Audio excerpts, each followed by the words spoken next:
दोस्तों, मैं मुन्नी मरिया बोल रही हूँ। मेरे यूट्यूब आप लोग का स्वागत है।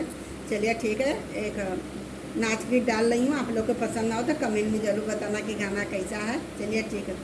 चम चम चाम कई हो चुनरिया, चम चम चाम कई हो चुनरिया, चुनरी पहनी हम गईली वो सरमा, चुनरी पहनी हम गईली वो सरमा, ससुरु मारई हो नजरिया, ससुरु मारई हो नजरिया, ऐसन ससुरु के जल भेजवती, ऐसन ससुरु के जल भेजवती, जाऊ घरे हो तय मोर सजनवा, जाऊ घरे हो तय मोर सजनवा, चम चम चाम कई हो चुनरिया, चम चम